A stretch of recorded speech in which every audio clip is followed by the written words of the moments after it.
and I'm the Education Domain Director for Tucson.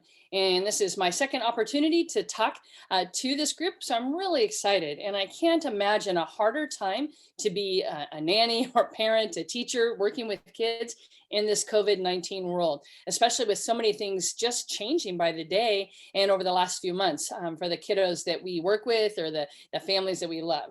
So I have taught the principles from Love and Logic over the past since I think 2006, and well over 3,000 parents and teachers. And I think that they're really important because they work. Now, today I want to talk about a piece of why all of that works. And we're going to be talking about empathy.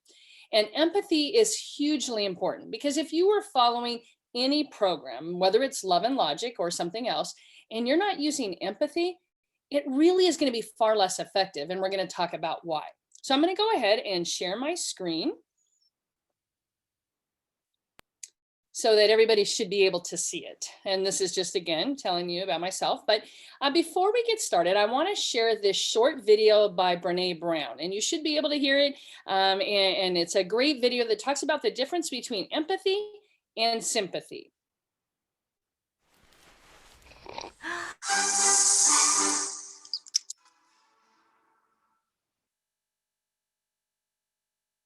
So what is empathy, and why is it very different than sympathy? Empathy fuels connection. Sympathy drives disconnection. Empathy, it's very interesting. Teresa Wiseman is a nursing scholar who studied professions, very diverse professions where empathy is relevant, and came up with 4 qualities of empathy. Perspective taking, the ability to take the perspective of another person or recognize their perspective as their truth. Staying out of judgment, not easy when you enjoy it as much as most of us do. Recognizing emotion in other people and then communicating that. Empathy is feeling with people. And to me, I always think of empathy as this kind of sacred space when someone's kind of in a deep hole and they shout out from the bottom and they say, I'm stuck, it's dark, I'm overwhelmed. And then we look and we say, hey, you climb down. I know what it's like down here, and you're not alone. Sympathy is, ooh, it's bad, no, you want a sandwich? Empathy is a choice, and it's a vulnerable choice, because in order to connect with you, I have to connect with something in myself that knows that feeling. Rarely, if ever, does an empathic response begin with at least.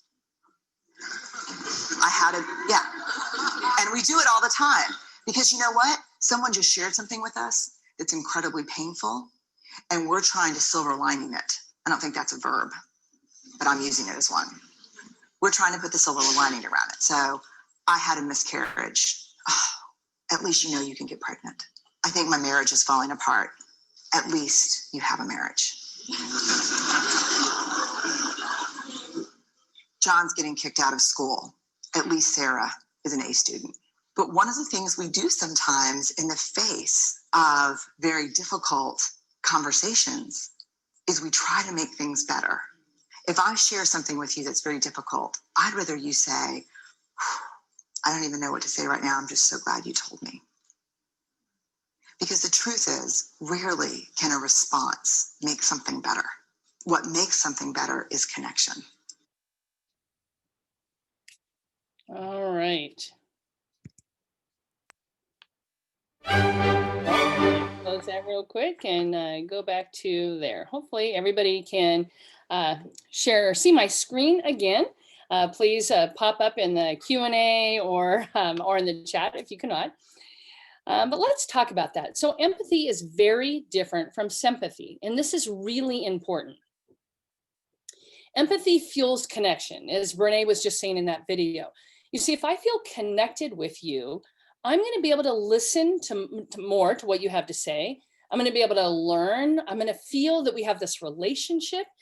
If I don't respond with empathy, and if I respond with anger or sarcasm or lack of caring, or even just like, yeah, that's a bummer, and I say it in such a way that I don't really care, it's not going to have the same effect.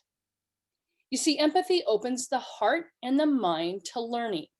So when we respond to kiddos around us with some kind of empathy, it makes a big difference. So let me give you a quick example. The other day, we have four grown daughters and a little grandson, and then we have a foster daughter that we adopted a year ago. In fact, on Saturday, it'll be our 1 year anniversary since we adopted her. So our daughter, who's 16, this adopted gal, we were getting ready and we were going to Apple Annie's. And she wanted to look really good, which I can understand. I would want her to look good too. And she comes out wearing a dress and some fuzzy boots with high heels. And I said, have you been to Apple Annie's before? And she's like, well, yes, I know. And I said, well, there's like a lot of dirt, like you're going to be in the fields. And she's like, I know, but I need to look good. So I said, okay, I just would worry that I might trip and fall, but you got to wear what you feel comfortable with. So later she ends up changing into sandals, which was better than the high heels, I think. But during the day, as we're out there, her feet were getting covered in dirt, as you can imagine. She's walking with sandals. And as she's walking, she says to me, oh my gosh, these sandals, they are not easy to replace. I got them from Ecuador on my mission trip. And I said, well, then why did you wear them? And she said, because I needed to look good. And I said, well, what about tennis shoes? And she said, Mom, tennis shoes would look bad with this dress. Now, in general, my thought process would be like, well, it seems like you would want to do comfort, over how it looks. Or I might want to say, bummer that you ruined your shoes. Or I might want to respond in some way that, like, I told you we were going to be out here in the dirt. Or obviously your feet are going to get dirty. But none of those things are going to help with our relationship, right? To keep us bonded. They're going to be more head to head. So in my response, I simply said, yeah, looking good is important. Or, some other empathy response, like I could see that. And just kind of agreeing and being there. Because her perspective was truth for her. She was very concerned about how she was going to look, what the pictures were going to look like when she posted. I was concerned with, are you going to be, safe? And are you going to have fun? And are we going to have enjoyable time? So the importance for empathy is if I respond in an empathetic way, I'm much more likely to have future feedback. Let's say we were going to go again to Apple Annie's next week. And I might say, what shoes are you going to wear? And she might say, well, this time I'm going to wear tennis shoes. Now I'd probably say, oh, that sounds good. What I want to say is, well, it's about time you figured it out, right? But those things are not going to be helpful to the relationship. Here's another thing. Empathy is my joining you. Let's say when you have a kiddo who is just really struggling in school, whether they're your own child or a child you work with, or a friend who's struggling in their work or their business or their love life. So many times we find ourselves giving advice when we haven't asked for it. I tell you, this is probably the thing that I am the worst at, mainly because I think, well, gosh, I have some good advice and I'm sure you want to listen to it. But the reality is, unless you're being, paid or invited in to do a webinar, really you should ask, would you, can I offer a suggestion? I have a few friends that do that, and I always feel very honored when they ask instead of just responding.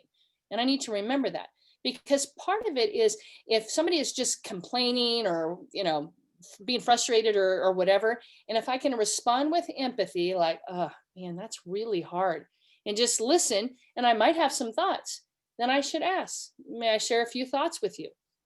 This can happen with a kiddo over homework. Let's use this example.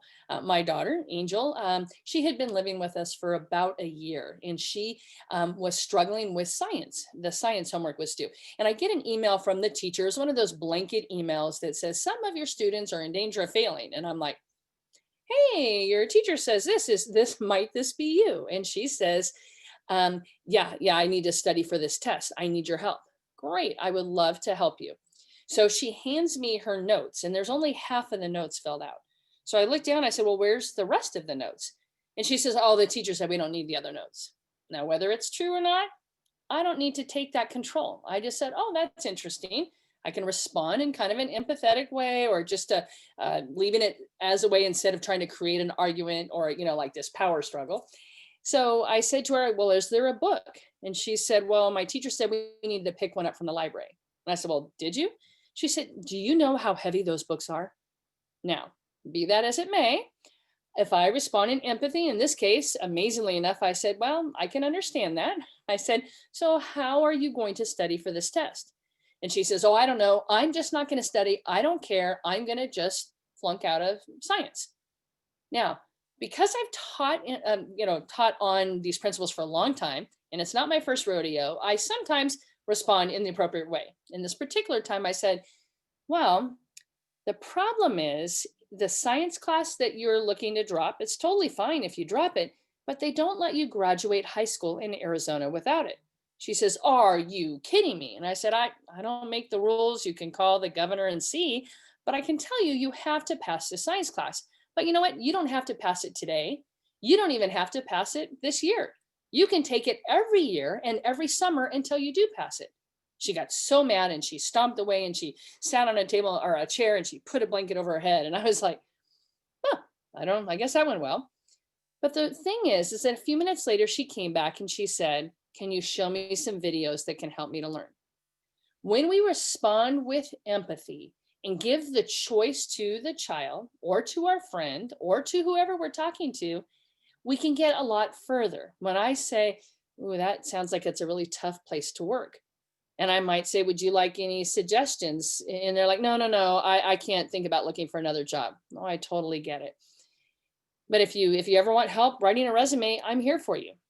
When we hand that kind of control and we respond with empathy, more often than not, somebody will come back and say, remember when you offered to help me with that resume? I think I'm ready now. Versus how we might want to say something like, I can't believe you still work at that place. I wouldn't keep working there if they acted like that. You see what I mean? So I'm just trying to share some of these empathies. And meanwhile, if you do have questions or comments, you're welcome to put it in the Q&A or the chat. Let me, I'm sorry. Oh, my last one here. Empathy is my joining you. So empathy is me coming alongside you. And this is important because it really matters when we're working with kids or with the parents of kids. If I can stand alongside you, I basically can build that connection in that relationship. And really, it's all about relationship. You see, if I try to make a correction without that, it's really hard. I was sharing on a Facebook post that I did recently about how when I was in college, I never learned to parallel park. I still can't parallel park. I grew up in California, horrible at it, still horrible at it. But I was in college and I had gotten home late from closing. I worked at McDonald's, and when I parked, there was cars there. And because I can't parallel park, I park, if this is the curb and I'm kind of like this, okay? Now it's late. I didn't realize how bad I was, but the next morning, there were no cars around me. So it was very obvious that I didn't know how to park. Well, it's so funny because I happen to have a bumper sticker that said on there, Jesus loves you. And I remember because somebody wrote a note in my windshield and said, Jesus may love you, but you need to learn how to park. The reality is I was really mad. I was embarrassed. I was like, oh my gosh, I can't believe someone wrote that. Was the truth there that I need to learn how to park? Yes.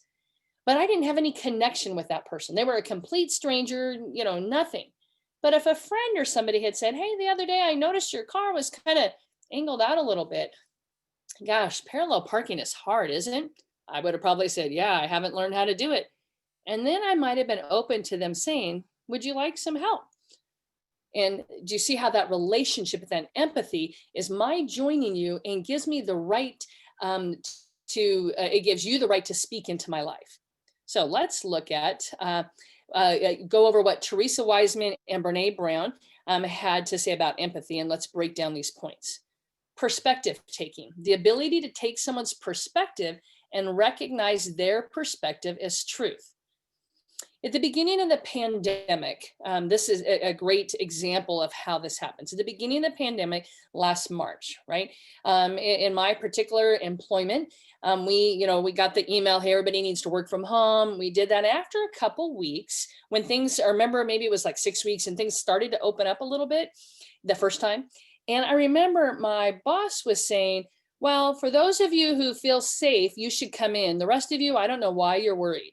Like masks aren't going to help you. I haven't worn my mask. And honestly, we all just felt judged and kind of shamed that maybe we didn't have enough faith to go out without a mask, or maybe we weren't smart enough to know how to wash our hands, or maybe we weren't trusting enough with our coworkers. Whatever it was, it didn't really feel very good. So I'm in that meeting, right? And I'm listening to this thinking, you see, my truth and perspective was maybe different than his. Then that night I talked to my dad and stepmom in Oregon, and they said, we aren't basically trying to ever leave the house until a cure is found or until a vaccine. And I'm, wow, you go from, I don't need to wear a mask. This is stupid. To, I'm not leaving the house and it might take 2 years. Both of them, both far perspectives, those were their truths and their perspective. Now, I might feel differently. I might land somewhere in the middle. You might land closer to the wear a mask, wash your hands, stay, shelter in place, or you might, this way, I guess, or you might land aside and say, hey, this is just a phony thing. I had somebody email me that said, this is the biggest farce the government's ever pulled on the American people. And I thought, gosh, to you, that is it. But for other people, they're afraid for their life. So, in the scope of all of that, I ended up being part of a social emotional learning team with some educators out in the Vale School District. I heard how people were talking about how kids were, coping with COVID, right? Because it's about whatever is happening in with their families. It's about whatever is happening in their home. Do they have the food they need? Do they have safety? Is there more abuse going on? All these things, but everybody was having a different COVID experience. So I wrote a children's book that's at the publisher actually right now called Where in the Zoo Are You? And it's about a flood that takes place in a zoo. And as the zookeepers come back in after a week, they're allowed in to check into the animals. And each of the animals has had a different experience in the flood. And kids are kind of walk through this to see, like, the giraffes were up to their necks in the flood. They were petrified that it was going to be over their head anytime. The gorillas, on the other hand, were able to climb out of their cage and were swinging around the zoo and thought this was the best time of their life. There was Alexis, the anteater, who ends up crawling up on a hill in her exhibit, as the ants do as well. So she's got everything she needs. And then there is a story of the opossum who is just scared and kind of frozen, just so petrified about what's happening. And there's all this range. And the reason I wrote the book and the reason we worked to get it published is because I thought it's really important for all of us to know that empathy is important.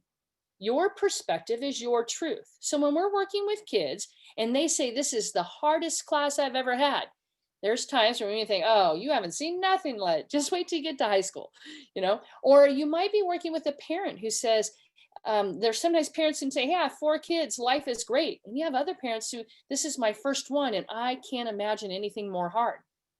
Perspective means that I might be able to empathize with both those, how hard it is or how easy it is. And I can not communicate judgment. So avoiding judgments. You see, judgments cloud that clarity. If we're in a communication and or in a conversation and I somehow communicate that your opinion is stupid or not correct or ignorant or anything, that's a judgment that you feel. Today, for example, in my work, and I do work for a great place, don't get me wrong, but it just so happened there was another example, and our boss said, hey guys, we are spending too much time using our laptops during meetings. I was as guilty as the next person. My laptop was open. She said, so from now on, this is going to be a device-free zone during our staff meetings. Well, that was met with mixed emotions. Some people liked it, some people didn't like it. But in the way it was communicated, some people felt really judged. And somebody next to me was kind of triggered in that and ended up later leaving in tears. Now, my boss didn't mean anything by it. She simply really was trying to say, hey guys, we need to be able to be more present. But the way we say things really makes a big difference. And sometimes we can't help the way we say something the best. We can, the best laid plans, right? We can say it the best way possible. And sometimes it's still just going to be difficult. But if we communicate judgment in what we say, then it makes it that much harder. Because if I feel judged by you or shamed by you, then that relationship between us is going to close more. We're no longer going to be, together. We're going to be button heads. Or I'm going to be like, oh man, that person's just giving me lip service or face value. Whether it's with kids we're working with, adults we're working with, or even the parents you're working with. This is true everywhere. If we can empathize with what somebody's feeling, I can imagine it must be hard working from home in these days with COVID. And I know for me, when Brene was saying that at least, I'm really bad at that. And I honestly was super helpful. I've seen this video several times, but in one of the times watching it to prepare for this class, I thought that silver lining kind of helped me to get out of the shame. Like, why do I always say, well, at least this happened to you? For example, I was born with a lazy eye as a kid, and my parents always kind of taught me that it could be worse. I could be in a wheelchair. I could be blind. I could have had no legs. And all of that was true. And I don't remember thinking this as a kid, but as an adult, I'm like, but I still had a rough childhood. So if somebody says, well, at least, yes, that is true, but it doesn't make me feel heard. Doesn't make me say, doesn't give me value to what I'm going through. So when we try to silver line it, and I do think there's times where we need people to pick us up and say, hey, come on now, look at the bright side. But that would come later after we've empathized. Like that comes on the now what, not in the man, it sounds like you had a rough day at school. Sounds like your friends didn't listen to you. Or to a parent, it sounds like it was a rough night with little Johnny last night. Or it sounds like you're not getting any sleep, that kind of a thing. So in fact, we're just talking is Caroline on the webinar with her new baby, right? And if I was to say, and I asked, she said she's getting sleep at night. I'm like, that's great. Now, as I'm listening, if I were to say like, oh, well, just wait till you have the second kid, because at least you only have one. Like, that's not still saying to her, hey, I remember those days. It's tough sometimes working out sleep schedules. It's tough trying to balance two kids. Just because I now have four kids, there was a time that I had two kids, right? And that's what I need to tap into. Remember in the video, if you were watching the two bears, and the one said, you have to find a place in yourself where you can actually be with that person. I've been there. Or even if you stand beside someone and say, I haven't been there, but I can imagine it must be hard, or tell me about that. And that can happen with a child, again, with a parent, with a coworker, with anyone. But we want to avoid judgments. All right, recognizing emotion in another person. I think this is really hard with kids because sometimes kids will come to us and if you're nannying or have more than one child of your own, right? And the kids come up and they're arguing, he said this and she did this and he's touching my this and I did not and do all that. Sometimes all it really takes is for us to empathize. Wow, it sounds like you guys are having a hard time getting along. I can relate. Sometimes I don't get along with the people I work with. Or maybe a child comes up to tattle and we think, oh my gosh, I don't want to hear any more tattling. But sometimes if we can respond with empathy and say, it sounds like your brother didn't respect you. It sounds like you felt that they were just using you. It sounds like they weren't taking turns sharing and that was hard for you. Sometimes that's really all we need to do. We don't have to solve it for the child. We have to help them label those emotions. So in the case of the zoo, when I was talking about the animals in the zoo, we kind of go through the story and the different animals have these different emotions. And sometimes it's just saying, gosh, it's got to be hard. Even the gorillas who were having a great time had to learn that not everybody had a great time.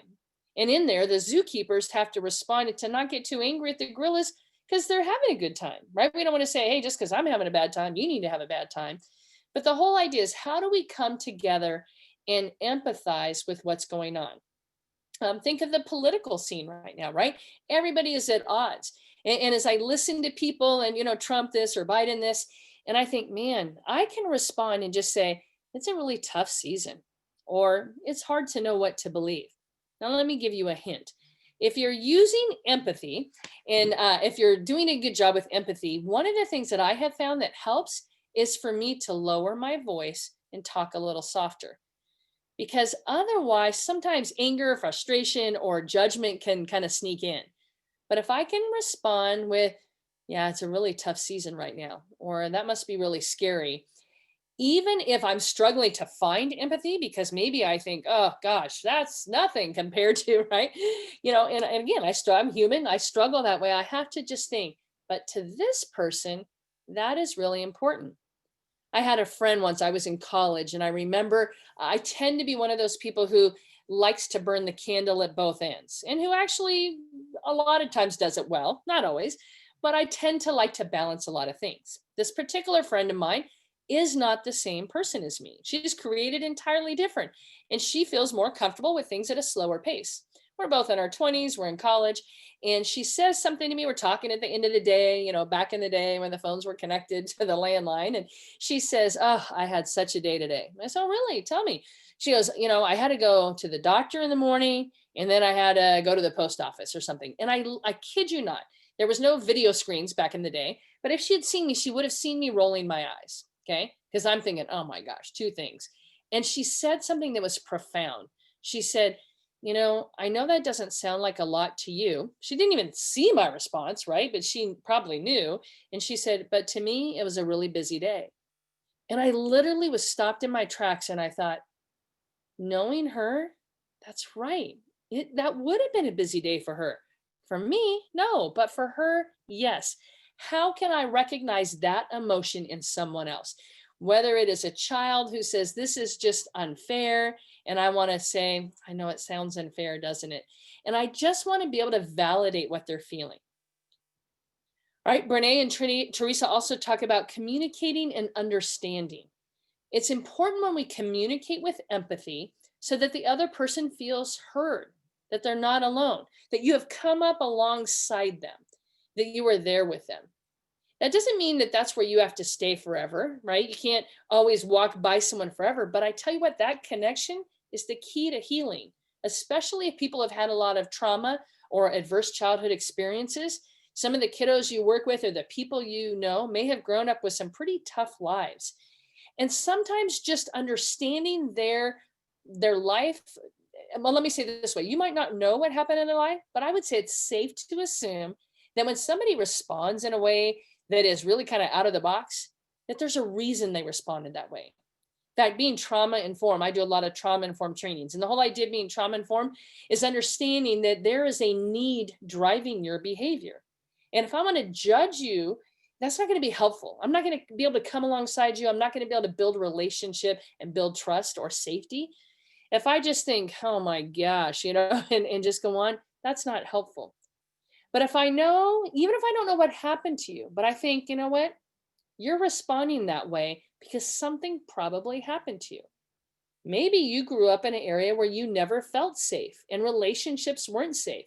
So if I can respond to your lack of trusting people instead of saying, "Gosh, you never trust anyone," if I just say, "Gosh, it must be hard. It sounds like maybe there's some good reasons why you don't trust people." Whether they share the reasons or not, to me, it can go either way. But if I can just say, "I want to communicate understanding and connection. I value you. You're important." And when we're dealing with kids, this is really important because sometimes the things they complain about or whine about, if you're like me, you think, "Oh my gosh, you haven't seen nothing yet." Or they complain about the fact that their teacher gave them 2 pages of homework. And instead, I might think, well, just wait till you're in high school or wait till you're in college. But if I can just say, "Sounds like you feel overwhelmed. Yeah. Is there anything I can do to help?" Now, the kids might say, "Yeah, you could do my homework." Nice try. Or I could say, "I could see where you would want that. But what do you think you're going to do?" And I'm going to hand the problem back to the child, but I'm going to do it with empathy and connection because that's really important. All right. So empathy is about feeling with someone. In the zoo story, as we're walking through the different animals, I think there's 12 animals. I had different adults going through the book and doing with classrooms or kids or with their children in their house. And they said they were just amazed at the different animals that the kids connected to.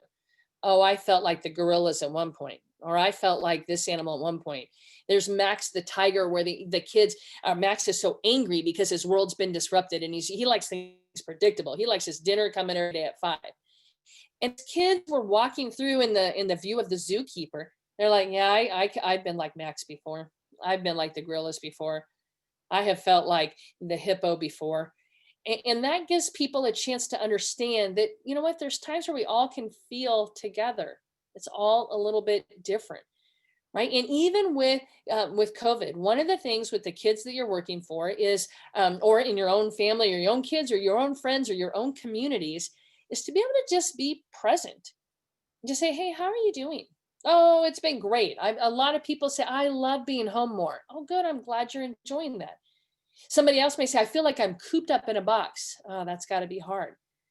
Or somebody may say, "Some days I feel like I'm cooped up a box, and other days I'm glad that I can just Zoom in my flip-flops, right? And then say, yeah, that's one of the things that I like too. But if I say something like that's judgmental, or saying, well, I don't know why you keep being home, or I don't know why you went out, I don't know why you're wearing a mask, or I don't know why you're not wearing a mask, all of those things kind of just shut down the relationship and the communication. All right. So responding with empathy is really important, and it is better than responding with anger or frustration. If I am frustrated with a kiddo, it's hard. I got to tell you, it's hard to respond with empathy. In fact, one of the things that I have done more during this COVID season is done some more trainings and like attending trainings myself on self care. So I'm going to be perfectly honest with you. Back in May, I was on a call, a Zoom training that had to do with empathy and some things like that with a counselor, and she was talking about self care.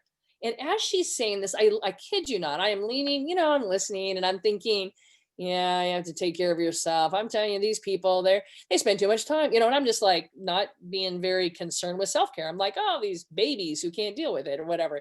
And she said something that was really profound. She said that she challenges people who think they don't need to care for themselves or they don't need to do much to care for themselves to see if they learn more self-compassion. And as they learn self compassion, do they find themselves being more passionate with others?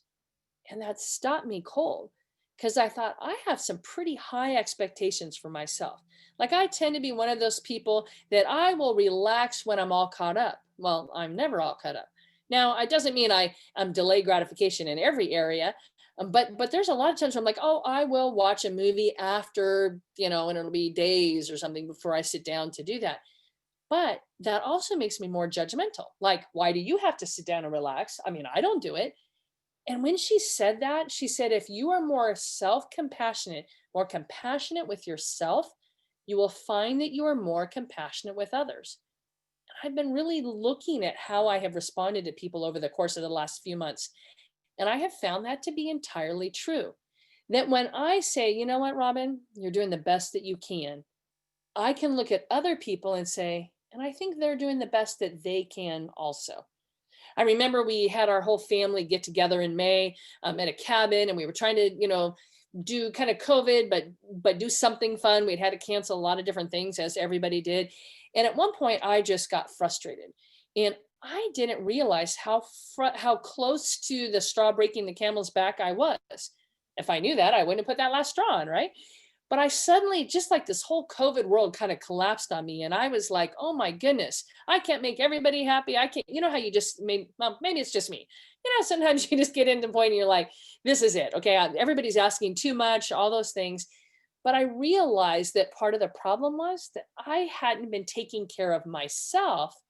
And therefore, I was not responding with empathy, and I wasn't asking for what I needed. And I was taking it out on my family or taking it out on my kids. So I say this is really important because if you are, let's say you're in a house with kiddos and they're doing schoolwork or whatever, and you're like, oh my gosh, everybody's driving me crazy.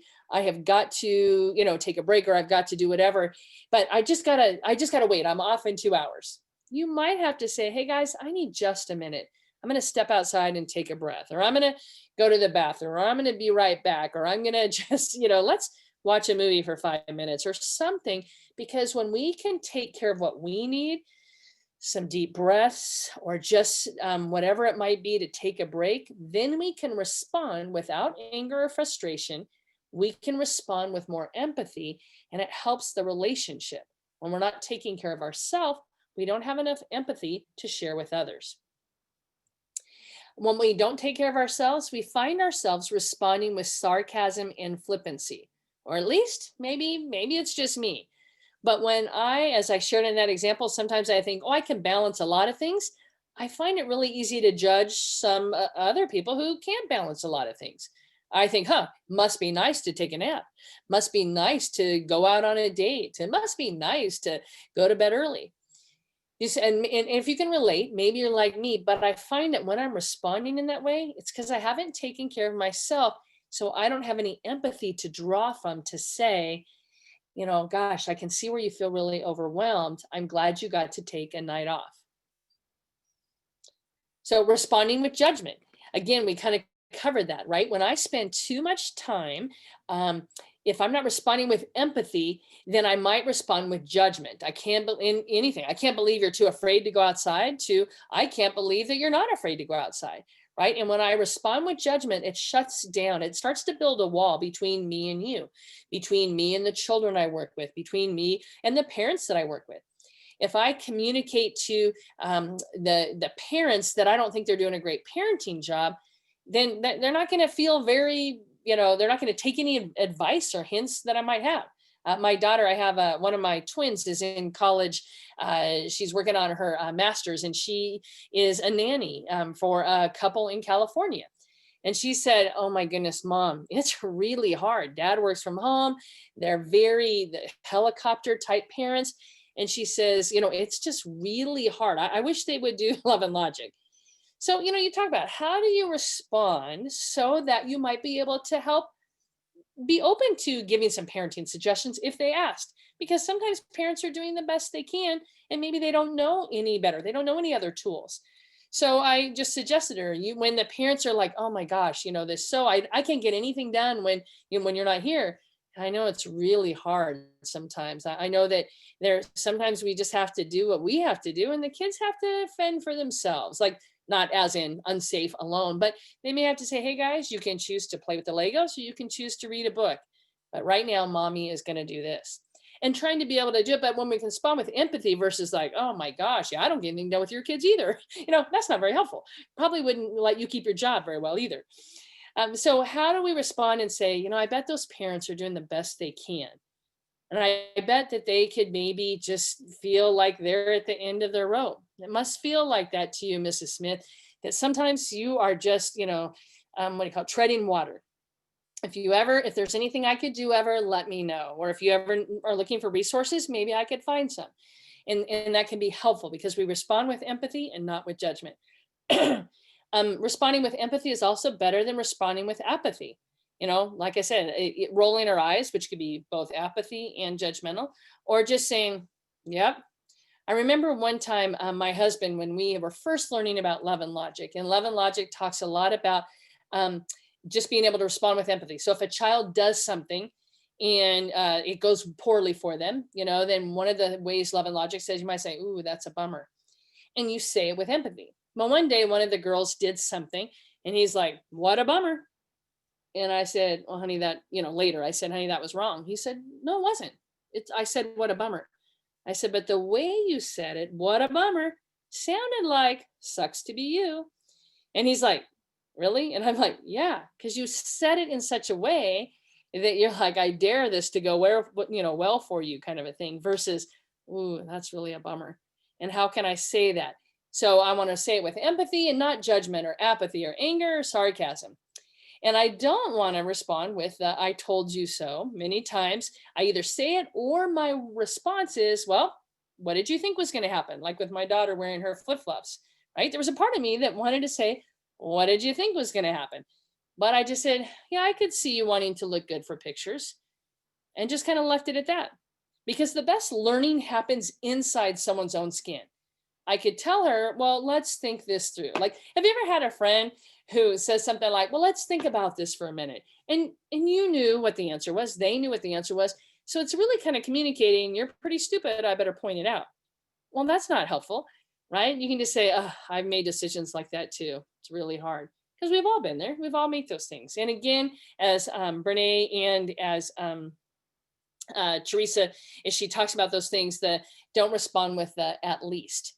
I tend to use that, maybe like you, because it's that silver lining. I want to make them feel better.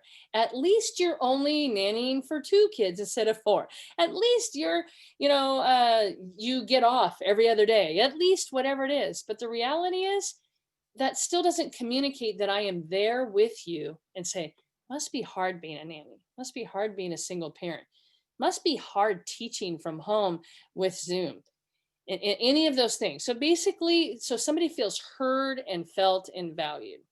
So let's practice a little bit in the chat. I'm going to open up the chat. And if any of you are able, and I'll respond to a few things just in case, but I want to give you some examples that you can practice. How might that sound with empathy? So let's say the child you're watching is hungry because they didn't finish their dinner, right? So they are saying, but I'm hungry because I didn't like spaghetti and I didn't eat it. Now, if you are able to or you want to, you can respond. And if you click on the chat, you can either respond panelists and attendees, it'll go to everybody, or just panelists, it'll just go to me and Caroline, and then we can read it. But either one's fine. So if the child you are watching is hungry because they didn't finish their dinner, what we might want to say is you should have eaten your dinner, right? If you're human, that's probably what you say. But what are some empathetic responses that you could say? And I'll give you a couple minutes if anyone wants to. I know some of you might be, cooking dinner right now while you're doing this. So you might say something like, yeah, I'm hungry when I don't finish my dinner either. I might just respond. I may not even have to do anything. They may just walk away. Now they might say, yeah, so therefore I want a snack. Yeah, I could see wanting a snack if I didn't finish my dinner. And again, just kind of end it like that. Now, if they keep pushing, then you can decide. Are you going to say, well, you can have a healthy snack, or you could pay for a snack because I've already spent the money on dinner, or sorry, but I'll get you a good breakfast. It depends on the different ways. And that's a whole nother seminar, one we talked about before, the webinar on choices and enforceable statements. But the big thing is if we can respond with empathy, saying to kids, or maybe they didn't get dessert because they didn't finish their dinner and now everybody's eating ice cream and they're like, but I wanted to have ice cream. I know the ice cream is really good. Maybe we can have it tomorrow night. And just be able to respond with empathy, not reinforcing that was your choice. I hear a lot of parents, they'll say, oh, well, I let my kid have choices, or people who work with kids, teachers, and they say, but then they throw it in the child's face. Well, you chose to get down from the table, or, well, that's what happens, or I told you you should eat. None of those things have empathy in them. And therefore, it's going to close the door to learning. The child's going to say, you're so mean, or that's not fair, or I liked my other nanny better, or dad would let me, or mom would let me, or whatever might happen. But the child you're watching, when they're hungry and they didn't finish dinner and you respond, yeah, I can imagine. And then you just keep going on. There's less anger to be put at you because you're not inviting the anger. You're not trying to call in for a power struggle. Let's look at another question. Oh, good. I hear you're hungry. Maybe you can pick what you'd like for dinner tomorrow. Would you like that? That's great, Mary. I love that. So that is getting also the child's mind off that, right? And if the child's like, but I was really hungry now, I don't want to wait till tomorrow. Yeah, I can imagine. And again, I'm not saying, the point here is how responding in empathy can help.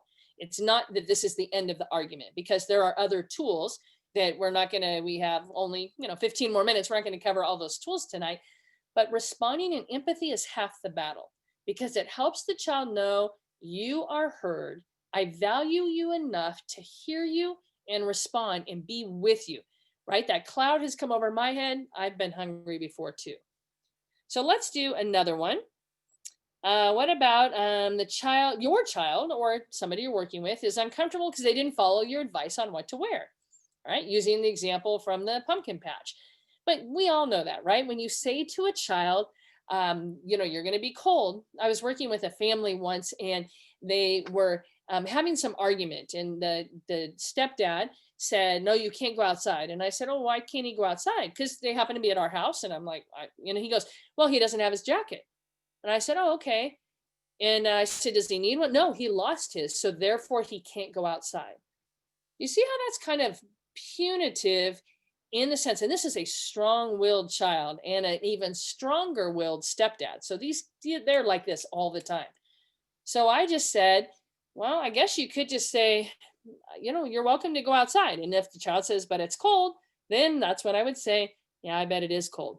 And I would drop it. So we go back and forth in this particular example. So he says, yeah, every morning we go to school, but he's not allowed out on the playground because he doesn't have his jacket. And I said, well, why isn't he allowed on the playground? Because it's cold. Well, then who is the one who should experience the cold? Here's the catcher. They said, well, the problem is we know his jacket's in lost and found. He just won't ask the teacher. I said, okay. And they said, well, we don't want him to get sick. Okay, fair enough. Now, remember, we are in Arizona here. So cold in the morning, except yesterday happened to be very cold, but normally cold here isn't like 50 below or snow on the ground. And I said, well, why don't you just say, hey, since you don't have your jacket, we don't want you to catch a cold. We're going to go to the Goodwill and you can buy it with your money. He says, well, that's dumb for him to spend his money because his jacket's probably at school. I said, well, it might be dumb, but it's still his money. And I think that's how he would learn. And then you don't have to get as frustrated. I mean, I don't, like, because I'm trying to do some coaching. So sure enough, this goes on, I kid you not, for like 2 weeks. And finally, one day the teacher calls about something and they say, we think Johnny's little jacket is there. And she goes, oh, yeah, it's right here. But in my head, I thought all of that frustration, instead of just having an empathetic response, saying something like, yeah, I'm cold when I don't have my jacket either. Do you think you'd like to look for yours, or do you want us, to take you to the store and you can help buy another one? If I can respond with empathy and hand the problem, so much less stress and so much more learning for the child.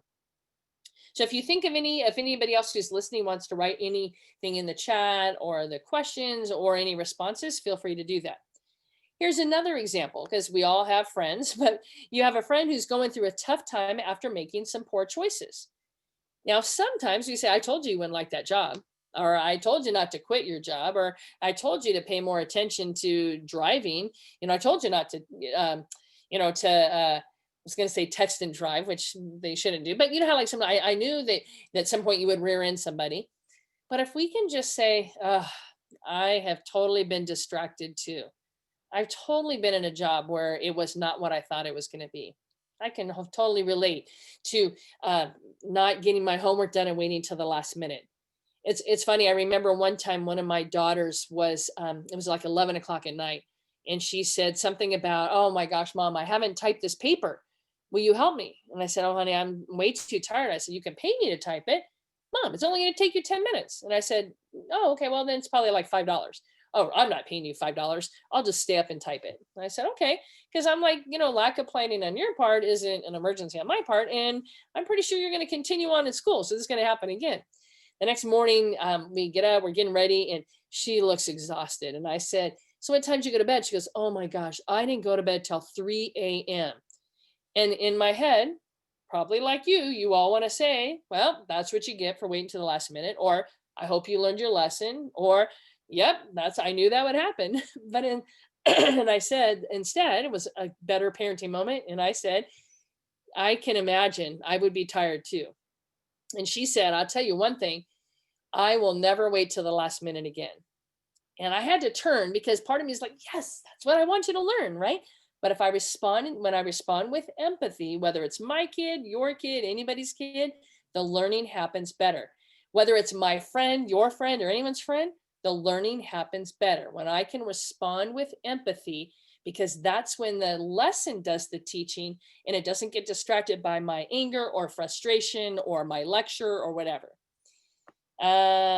People around you have different feelings regarding COVID or racism or any of those things. I know that there was a seminar I was in and was talking about racism, and there was an Anglo person who said something to the African American presenter, and they said something like, I didn't see color as a kid. And at first, when they said that, I'm like, oh gosh, that's a good sentence. And then the African American said, that's part of the problem. You didn't realize that our life is very different for many of us than your life. And I thought, goodness, that person responded with an empathetic way and a kind way that made me think about, and I wasn't even in the seminar learning, versus if that person had said, well, that's just the problem with you white people. You know what I mean? We can respond in such a way that it shuts down the learning and communication. So when we help people see that, and we can come together and they can learn from one another, a lot of that happens with empathy. Whether it's over, like I said, it can be over homework, it can be over food, it can be over parenting, it can be over COVID, it can be over anything. So let's see, questions. We have a few minutes, about 10 minutes or so. If anyone wants to pose a question in the Q&A or in the chat feature is up, so you're welcome um, to do that. Again, I want to read Mary's comment that was perfect. I hear you're hungry. I hear them complaining you're hungry. Maybe you can pick what you'd like to dinner for tomorrow night. What would you like, or would you like that? That is a great empathetic response. I acknowledge your feelings. I'm not going to say, oh, you're hungry, then here, have something to eat. Or I might say, you can have an apple. Or I might feel compassionate. It's not so much how we respond, because your parenting and your nannying might be different. It's funny. One time I was doing a seminar for a school here in town. As a private school, and we were talking about snacks and food. And one of the things that I shared was this story about my real strong-willed daughter. When she was 2, we were in a co-op, and she said, and then I'll answer Mary's question. She's in this co-op, and I was helping, and they had, I kid you not, 12 kids were all 12 2-year-olds were all sitting down at the table eating their snack. And they were eating blueberries. I remember thinking, oh, I didn't know you fed kids blueberries. I was a young mom. And they were all sitting there, and nobody was getting up. And I'm like, I can't even do it with my one kid at home. What is your secret? Let me in on your magic.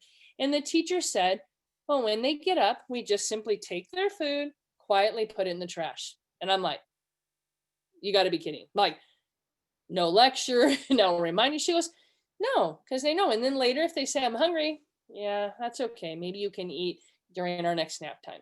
Because they didn't respond with anger or frustration, they responded with empathy, and that's key. So Mary asks, what do you do if you feel someone has been empathetic, and then after a bit, it almost starts to sound as if they're tired of expressing empathy or tired of speaking to you? So let me see if I have this straight. What do I do when somebody responds that way? For me, I might say it sounds like if somebody's tired of speaking to me, I might say it sounds like maybe this isn't a good time, or I might say, oh, I've talked to you probably long enough. Because if I am in a place that's good enough, I might realize that they're not in a place to keep responding with empathy, right? Because they might be the end of their day. Or another thing is I might say, I'm feeling like maybe you're getting frustrated with me right now, or like with my spouse, right? Sometimes we'll talk, and maybe we'll try to just answer each other. Like if I'm complaining about whatever happened in my day, and he says, well, if it were me, I would have, done this. Sometimes I can get frustrated with him and say, hey, I just want you to listen. Or I might just say something like, you know what, I really just need you to listen, because I just need someone to empathize with me. Sometimes you just have to ask. Somebody said, yes, what is your response if you're not in a good place? That's a great question, because sometimes we're just not in a good place ourselves. And we might just say, you know what, I am trying to talk to you and you're not even listening, right? When we're triggered like that, and especially if we're triggered or the other person's triggered, usually nothing good happens to this. I remember my daughter the bank had, something had gone wrong, and she thought some money had been taken out of her bank, and it was like some scam thing. And she was just livid. She's 16, and she's like, it's your fault. You should have never let me have a bank account. And she's, and because I'm thinking, wow, gosh, you should be grateful that I'm trying to. So I'm getting triggered. I wasn't responding in empathy. Here she is thinking she lost $100. And yet I'm thinking, you should be thankful that I've been trying to help you. So nothing good happened, right? Nothing good happened. We both left. We finally, like, fine, fine. And when I got to my senses, I thought, this is just a hurt, sad kid who lost $80 or thinks she's losing $80. So later I went back in and I was able to apologize and say, I'm sorry I wasn't there for you. Now, maybe if she wasn't there for me, if we were two adults, I might say, remember the other day when we were responding, and we started getting out of control, or yelling or whatever. I just feel like you weren't really there for me, and I felt alone. And and I know maybe you were trying to be, but I didn't hear it like that. And when we're both in a better place, we can have that conversation, and we can both apologize for our role in it. It's interesting because with empathy, probably 2 or 3 months ago, my daughter, our 16-year-old, sent some text to the family, my life is over. You know how you're like, oh my gosh, what does that mean? Going up, she's sobbing, sobbing, sobbing. So what's wrong? She goes, I don't want to talk about it. I'm so embarrassed. And I'm like, oh my gosh, I don't even know what happened. So, I keep checking on her. About 15 minutes later, she talks to one of my daughters, and something happened with money. So anyway, we ended up talking to her. She got a text from a friend who said, hey, I know a guy, if you give him $40, he can turn it into $80. He has this business and it all sounded legit. And she, in her little video to her or text, flashed all this money. So my daughter says, "Oh, how does that work?" "Well, you just give them your bank account number, something like this, right?" You and I have been around the block. We know that nobody makes free money. Well, this guy, as he's doing, he says, "Hey, if you give me 80, I can actually do more." She ends up giving him like $150. Then the minute she sends it like through Zelle or whatever, some app, she thinks, "I don't think this is right." And now the guy is off. Like there's nobody by that name. They took her money and ran. She is sobbing, like sobbing, sobbing, sobbing. And my heart just went out to her, right? We've all been there. We've all been taken advantage of. And there's a part of me that was like, okay, I got to do some teaching on this at some point, but not right now. Right now, I just need to say, we know what it's like to be taken advantage of. We know what it's like to have someone steal from you. That feels horrible. I'm so sorry. We cried with her and we sat with her. And then we helped her just then later, after we empathize, we said, what do you think next time? Well, next time I'll never listen to a friend. Well, maybe, but was there a part of your heart or spirit that said this didn't seem right? She said, yeah.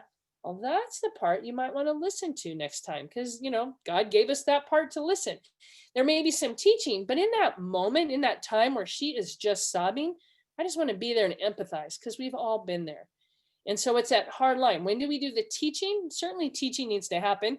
If it's teaching, most of the time we can do our own teaching, right? Because we just like, we're like, oh, I'll never do that again.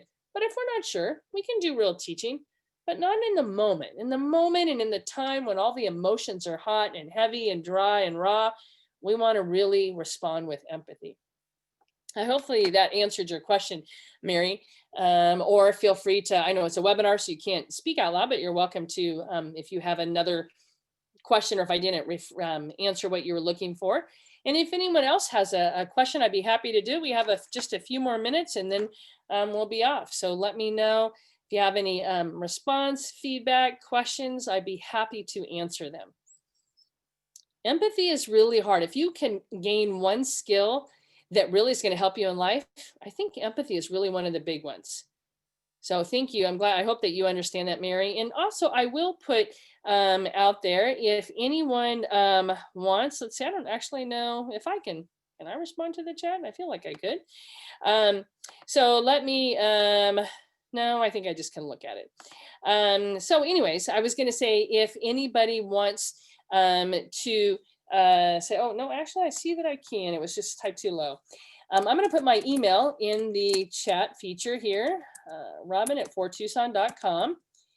And that way, if you have any questions or anything you would like to reach out to me, you certainly can. What if you think someone's empathy is fake? I think that's a great question, because sometimes we have to, if I'm trying to teach you about empathy, and if I'm trying to learn, I might not sound very genuine. I think also sometimes we can help somebody learn to that. I would always give them the benefit of the doubt. Let's say John is offering me empathy and I'm like, I don't think that sounds like empathy. I could say, I feel like you're trying to be empathetic to me, but frankly, it sounds a little bit more like apathy, or it sounds like judgment, or it feels like judgment. And I just wanted to share that with you. And they might say, gosh, yeah, I really was responding in judgment, but I'm glad you pointed that out. Because most of us want to be known as a good friend, as a good nanny, as a good mom, as a good dad. We want to know ways that we can connect with people.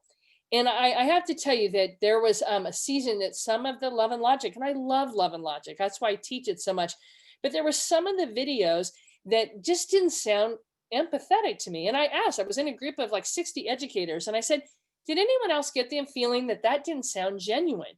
And like everybody raised their hand. And I said, I think the way the author in that particular video was trying to communicate empathy sounded more like condescending.